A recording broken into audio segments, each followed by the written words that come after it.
Hello students, welcome back to my YouTube channel. आज हम लोग स्टडी करेंगे टाइप्स ऑफ इंजेक्शंस के बारे में। आपने देखा होगा कि कई सारे इंजेक्शंस ऐसे होते हैं जो हमें वेंस में लगाए जाते हैं, कई सारे इंजेक्शंस ऐसे होते हैं जो हमारी मसल्स में लगते हैं, जैसे हाथ में लगते हैं या हमारी कमर में लगाए जाते हैं। तो इस टाइप से करके आज हम लोग इंजेक्शंस के टाइप्स के बारे में स्टडी करेंगे। तो टाइप्स जो होते हैं वो बेसिकली 6 टाइप के होते हैं। फर्स्ट टाइप आपका होता है इंट्रावेनस यानी कि आईवी इंजेक्शंस। इसको लगाने के लिए जो एंगल होता है वो 25 डिग्री का सेट किया जाता है। सेकेंड इंजेक्शन होता है आपका इंट्रामस्कुलर। इंट्रामस्कुलर इंजेक्शन जो होता है ये आपके हाथ या फिर कमर में लगाया जाता है और इसके लिए जो एंगल होता है वो 90 डिग्री का सेट किया जाता है। थर्ड इंजेक्शन होता है आपका सबक्यूटेनियस इंजेक्शन। ये लगाने के लिए एंगल 45 डिग्री का सेट किया जाता है। नेक्स्ट होता है इंट्राडर्मल, ये आपकी स्किन पे लगाया जाता है। नेक्स्ट होता है इंट्राकार्डियक। इंट्राकार्डियक इंजेक्शन जो होता है ये हार्ट में लगाया जाता है। और नेक्स्ट होता है इंट्रा आर्टरियल इंजेक्शंस। तो आइए अब हम डिटेल में पढ़ते हैं इन इंजेक्शंस के बारे में। तो फर्स्ट आपका आ जाएगा इंट्रावेनस इंजेक्शन। इंट्रावेनस इंजेक्शन जो होता है ये इंजेक्शन, जैसा कि मैंने अभी आपको बताया कि डायरेक्टली कहाँ पे लगाया जाता है, वेंस में लगेगा। वेंस में लगने के साथ साथ में जो इस इंजेक्शंस का एंगल होता है वो 25 डिग्री होता है।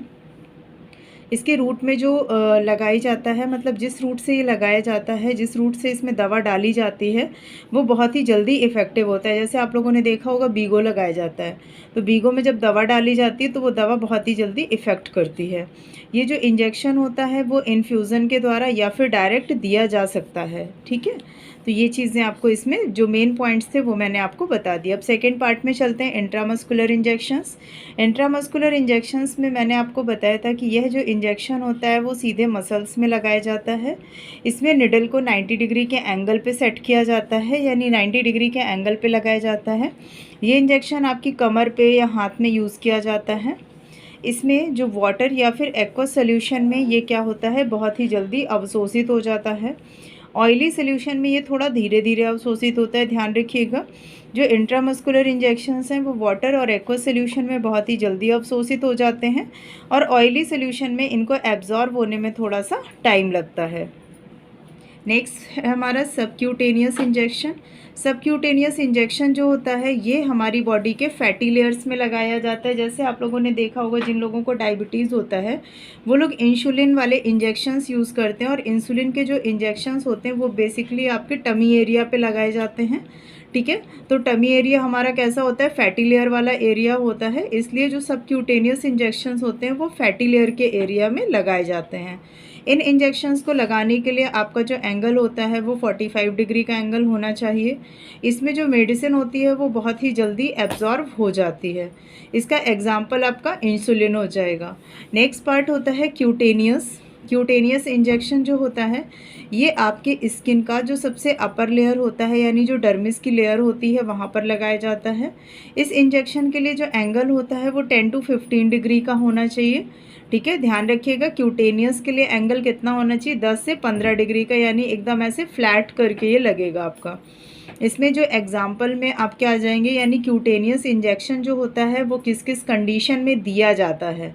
तो क्यूटेनियस इंजेक्शन आपका डायग्नोसिस की कंडीशन में दिया जाता है, यानी जब किसी चीज़ का टेस्ट किया जाता है उसमें दिया जाता है, और मेडिसिन सेंसिटिविटी को चेक करने के लिए दिया जाता है। जैसे किसी चीज़ से आपको एलर्जी है, कोई मेडिसिन आपकी बॉडी में यूज़ होती है, तो उसके लिए पहले इसको थोड़ा सा आपकी स्किन में लगा के देखा जाता है कि आपको उस मेडिसिन से एलर्जी तो नहीं है। अगर एलर्जी होती है तो वो पता चल जाता है, तो उसको चेक करने के लिए आपके क्यूटेनियस इंजेक्शंस दिए जाते हैं। नेक्स्ट फिफ्थ और लास्ट पार्ट है आपका इंट्राकार्डियक। इंट्राकार्डियक इंजेक्शन जो होता है ये आपके हार्ट की मसल्स और वेंट्रिकल्स में लगाए जाते हैं। इसका इस्तेमाल केवल इमरजेंसी कंडीशंस में ही किया जाता है, ध्यान रखिएगा, क्योंकि ये इंजेक्शन आपका हार्ट में यूज़ किया जाता है, इसलिए इसका यूज़ केवल और केवल इमरजेंसी जब कंडीशंस होती हैं तभी किया जाता है, बाकी टाइम पे नहीं किया जाता है। इसका जो एग्जाम्पल हो जाएगा वो एपिनेफ्रिन इंजेक्शन हो जाएगा। Epinephrine injection basically heart attack वाले पेशेंट्स या हार्ट से रिलेटेड कोई भी मेजर डिजीज़ होती है तो उसके लिए यूज़ किया जाता है। तो इस टाइप से आज हम लोगों ने पढ़ा टाइप्स ऑफ इंजेक्शंस के बारे में। टाइप्स ऑफ इंजेक्शंस का वीडियो अगर आपको अच्छा लगा हो तो वीडियो को लाइक करें, अपने दोस्तों के साथ में शेयर करें, और इसके बाद ऐसे ही अच्छे अच्छे वीडियोस देखने के लिए चैनल को सब्सक्राइब करना बिल्कुल भी ना भूलें। अगर टाइप्स ऑफ इंजेक्शन में आपकी किसी भी टाइप की कोई भी क्वेरी हो या आप इसके बारे में और कुछ जानना चाहें तो उसको कमेंट सेक्शन में जाके कमेंट ज़रूर करें और बताइएगा इसके बाद नेक्स्ट वीडियो आप किस टॉपिक पे चाहते हैं। Thanks for watching.